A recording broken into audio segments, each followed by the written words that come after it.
The blizzard howled like a wounded animal, transforming the mountain paths into treacherous white ribbons. Elias Thorne pulled his worn jacket tighter as he trudged through knee-deep snow, cursing his decision to work late at his mechanic shop. Whitepeak Village survived these harsh winters through preparation and caution, both of which he had ignored tonight. "Just a few more steps," he muttered, squinting through the whiteout conditions. His cottage lay just beyond the bend, where a warm fire and hot tea awaited. But then the wind shifted, and an unusual sound cut through the storm, a soft, pained whimper that wasn't the wind. Elias paused, listening intently. There it was again, coming from the ravine to his right. "Hello?" he called, his voice swallowed by the storm. Common sense screamed at him to go home, but something pulled him toward the sound. He fumbled for his flashlight, its beam cutting weakly through the swirling snow. The light caught something reflective, something impossible. At the bottom of the ravine lay a creature unlike anything Elias had ever seen.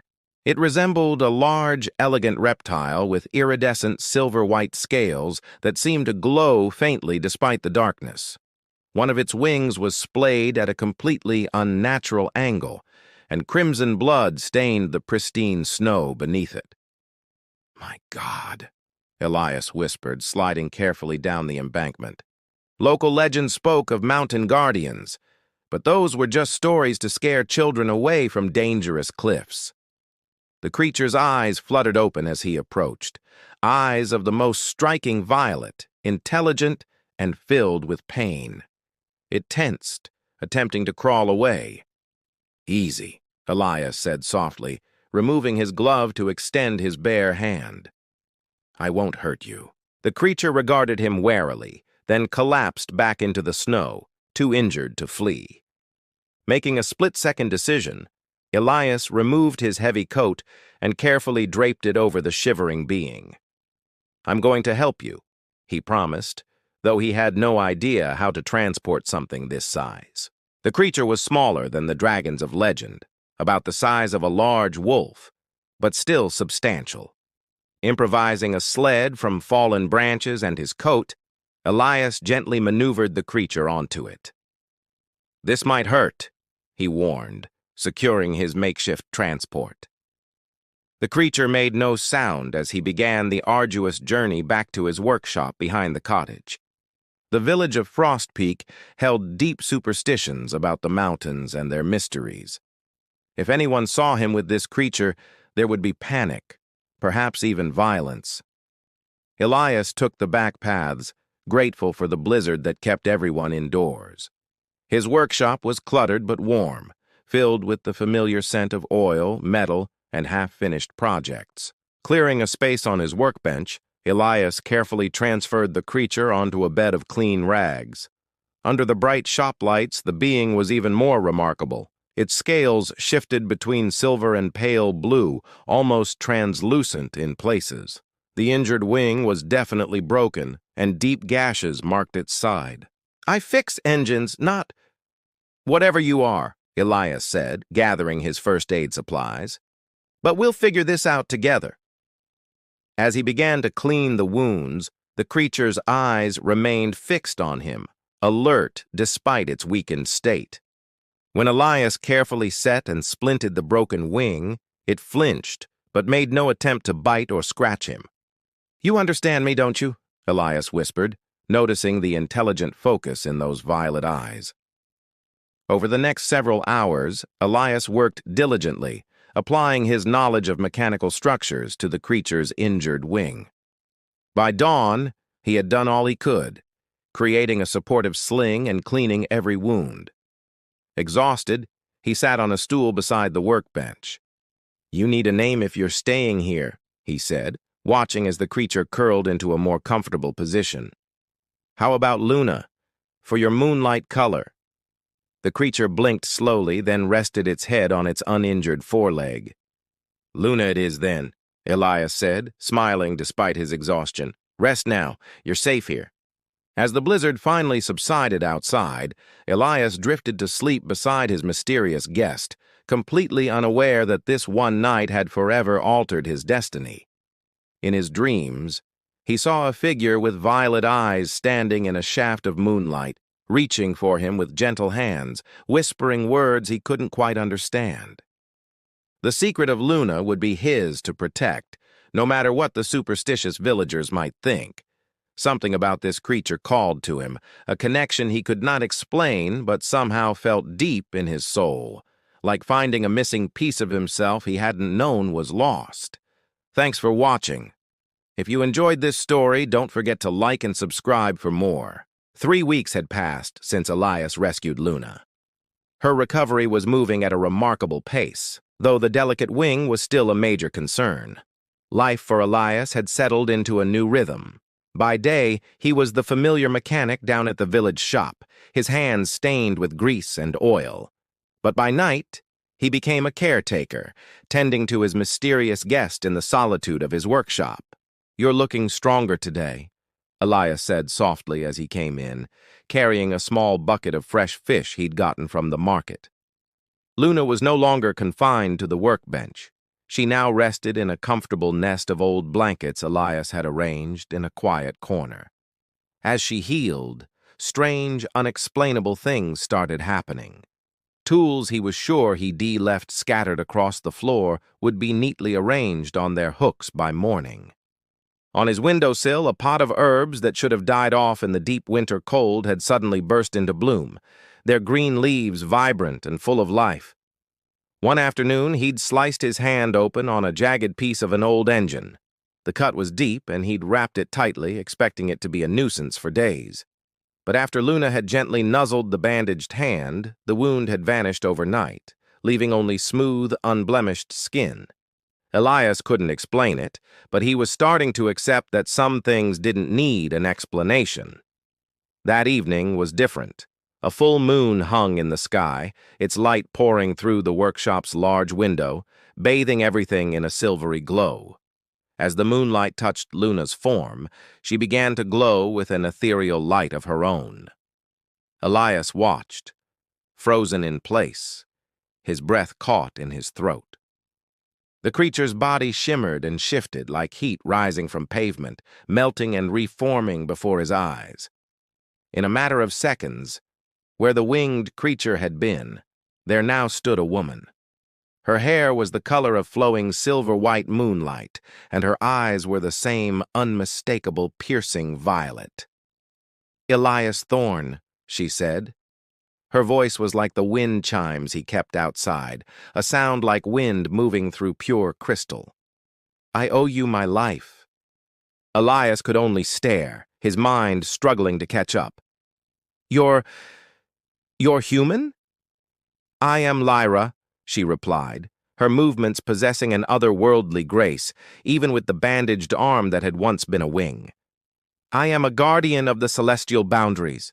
I can take human form, though it has been many, many years since I've needed to." "A guardian?" Elias's voice was a whisper. "Like from the old legends my grandfather used to tell?" Lyra gave a slow, sad nod. "Your village once knew my kind well. We protected these mountains and the people who respected them." She looked down at her own hands, a deep sorrow in her eyes. "Now we are all but forgotten, or worse, hunted." A cold feeling crept up Elias's spine. "Hunted? Who would hunt you?" "Those who fear magic they cannot control," she said, her gaze lifting to meet his. She took a cautious step closer. "You showed me kindness when most would have shown only fear. Why?" Elias had to think for a moment, looking at this impossible woman standing in his workshop. "I guess," he said finally, "I've always believed there's more to this world than what we can see and explain." That night, they talked until the first light of dawn painted the sky. Elias learned of ancient magic, of stars and stones, and of a world hidden just beyond his own. As Lyra spoke, he felt something fundamental shift deep within him. A connection was forming. a bond that went far beyond ordinary understanding, tying his fate to hers. As spring finally arrived in Frostpeak, the heavy snows began to melt, revealing not just the green earth, but secrets that had been buried for a long time. Lyra now spent her days in human form. She was a quick learner, helping Elias in his workshop, her fascination with the modern world a constant source of amusement. She'd examine a car engine with the same intense curiosity a scholar would a rare manuscript. "The humans have changed so much," she observed one afternoon, wiping a smudge of grease from her cheek. "And yet, their hearts remain the same." At night, when the village was asleep and they were safe from prying eyes, she would transform back into her true form. Under the gentle light of the moon, she would carefully stretch her healing wing, rebuilding its strength. Their easy companionship, born from a strange rescue, had blossomed into something much deeper. Elias found himself watching her more and more, captivated by her quiet wisdom and the effortless grace in her every move. He was falling for her, and he knew it was as reckless as it was undeniable. One evening, as they were cleaning up the shop, Lyra suddenly went rigid. A look of pure alarm crossed her face. "They're coming," she whispered, her voice tight with fear. "Who? Who's coming?" Elias asked, his own heart starting to pound. "The Shadowblade Society," she said, her violet eyes wide. "Hunters. They have pursued my kind for centuries." That night, huddled by the warmth of the workshop's iron stove, Lyra finally told him her full story. She was the very last of her kind, guardians created from moonlight and mountain stone, born to protect the balance of nature. The Shadowblades were a fanatical cult who believed that possessing a guardian's heart would grant them immortality. "I was ambushed," she explained, her voice trembling slightly. "I was trying to protect a family that got lost in the storm. I managed to escape, but just barely." Their worst fears were confirmed the very next day. 3 strangers, dressed in dark, expensive clothes that looked out of place in Frostpeak, arrived in the village. They started asking questions, talking to people at the tavern, asking about unusual animal sightings or strange lights in the mountains around the time of the big storm. From his shop window, Elias watched them, a knot of dread tightening in his stomach. "We have to be careful," he warned Lyra, keeping his voice low. "They can't find you here. They can't know you exist." That night, the air in the workshop was thick with tension. They sat close together by the fire, the crackling flames the only sound. Lyra reached out and gently touched his face, her fingers cool against his skin. "You risk so much for me, Elias Thorne." He looked into her eyes, seeing the universe reflected there, and knew his answer without hesitation. "Some things are worth the risk," he replied, taking her hand and holding it tightly in his. The space between them vanished. Their first kiss was gentle, tentative, but it felt like a seismic event. It was a bridge being built between 2 worlds, a connection between a simple mechanic and a celestial guardian, a promise made in the quiet of the night that would change everything. Thanks so much for watching. If you enjoyed this part of the story, don't forget to like, subscribe, and hit that notification bell so you don't miss what happens next. See you in the next video. The hunters grew bolder. The hunters grew bolder. Armed with specialized equipment, their shadows stretched longer across the slopes of Frostpeak. Elias and Lyra knew their shared peace was fragile, their time together measured in fleeting sunsets. One evening, as the last light painted the snow in hues of orange and pink, Elias broke the silence. "We could leave," he suggested, his voice a low murmur against the wind. "Start somewhere new. Just the 2 of us." Lyra looked out at the familiar peaks, her silhouette framed by the darkening sky. She shook her head, a sad smile touching her lips. "They would follow Elias. And these mountains, they need protection." It is my purpose, my reason for being. He understood. It wasn't just a duty for her, it was a part of her soul, woven into the ancient stone and ice. Their bond, forged in secrets and shared solitude, had blossomed into a love that was both tender and fierce. Each night they spent in the quiet workshop brought them closer. Gentle touches that spoke volumes, whispered promises of a future they might never have, and moments of passion that seemed to ignite the very air around them, making it shimmer with a soft, ethereal light.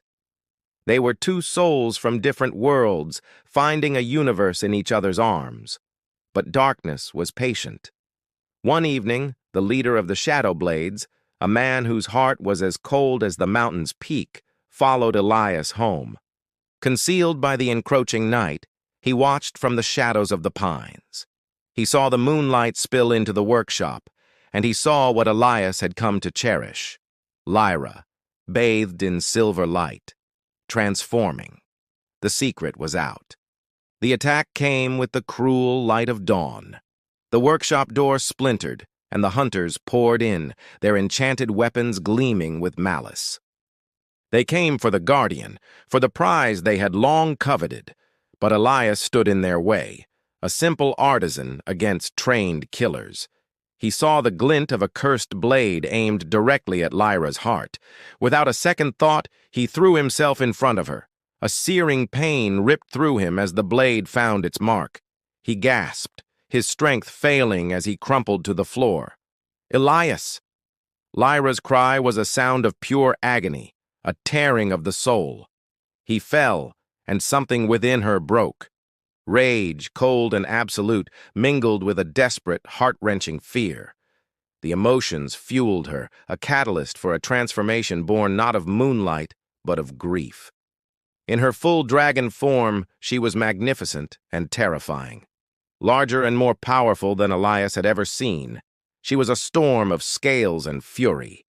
With a roar that shook the very foundations of the mountain, she drove the hunters back, their enchanted weapons rendered useless against her wrath. They fled into the morning light, leaving chaos in their wake. She immediately shifted back, rushing to Elias's side. Her hands, trembling, hovered over the grievous wound in his chest. "Don't leave me," she whispered, her voice choked with unshed tears. The first tear fell, then another, landing on his still chest. Where they touched his skin, a soft, violet light bloomed, warm and vital. The wound began to knit itself together, the light stitching flesh and healing bone. But as his life returned, hers began to fade. She grew weaker, paler, her energy pouring into him. "I give you part of my essence," she explained, her voice barely a breath. "We are bound now, Elias, more than before." When Elias finally opened his eyes, the familiar warm brown of his irises was now speckled with flecks of brilliant violet. He was alive. He was changed. Part of her was now part of him, an unbreakable link forged in sacrifice and love. The final confrontation was no longer a choice. It was an inevitability. The Shadow Blades, humiliated and enraged, returned with reinforcements. They were determined to capture the Guardian and the man who now inexplicably shared her power. This time, Elias stood not behind her, but beside her. "We stand together," he said, feeling a new, unfamiliar strength coursing through his veins, a magic that hummed in tune with Lyra's own. The battle raged across the mountainside. It was a deadly dance of steel and magic. Lyra, in her majestic dragon form, commanded the sky, while Elias, on the ground, wielded his own tools, a smith's hammer, a carver's chisel, now glowing with borrowed power. They moved as one, their actions synchronized, their thoughts intertwined as if they shared a single mind, a single heart. Together, they were a force of nature. Finally, at the highest peak of Whitepeak, the leader of the Shadow Blades cornered them, a sneer twisting his lips. He thought he held the final card. "The curse that binds guardians to solitude can only be broken by true devotion," He spat, his voice dripping with contempt. A fitting irony. We've just made sure none of them survive long enough to find it. Understanding dawned on Lyra like a sunrise. It wasn't about solitude. It was about connection. The hunter's purpose wasn't just to capture her, but to enforce the curse by ensuring she remained alone.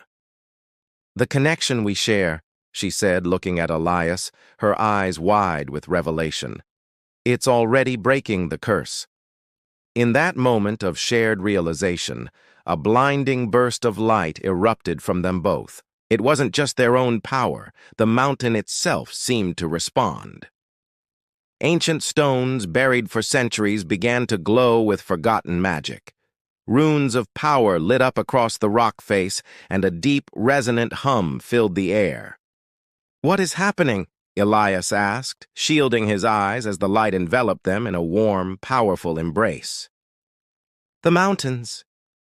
They choose new guardians," Lyra explained, her voice filled with wonder and awe. "Not one, bound by a curse of solitude, but two, bound by choice, not by fate." The awakening magic of the mountain was a raw, untamable force. The hunters, terrified by a power they could not comprehend or control, fled. As the light receded, Whitepeak was transformed. A sanctuary had been created, a haven protected not by a single lonely guardian, but by a pair who had rewritten their own destiny. In the quiet aftermath, Elias and Lyra stood at the threshold of two worlds. The magic of the mountain had changed them. They could now both shift between human and guardian forms, protectors of the fragile boundary between the mundane world of humanity and the shimmering realm of magic. "I never thought I'd find a home in someone," Lyra said softly, her hand entwined with his. The wind carried her words across their new domain. Elias smiled, his eyes, now a mix of brown and violet, reflecting the endless sky. Perhaps that's the greatest magic of all. Their love had done more than save them. It had transformed the very mountain they called home. As both humans and guardians, they would build a new life, a new legacy, and perhaps, in time, they would welcome others like them, those who walked the line between worlds, seeking a place to belong. Under the watchful eyes of its new guardians, Whitepeak began to change. It became a place where the ordinary and the extraordinary could not just meet, but coexist in harmony. Looking out over the valleys and peaks, bathed in the gentle light of a new day, Lyra whispered, "Every ending is a beginning." Elias squeezed her hand, a silent promise passing between them. "And ours is just starting." Thank you for watching. If you enjoyed this story, don't forget to like, subscribe, and follow our channel for more tales from worlds beyond our own.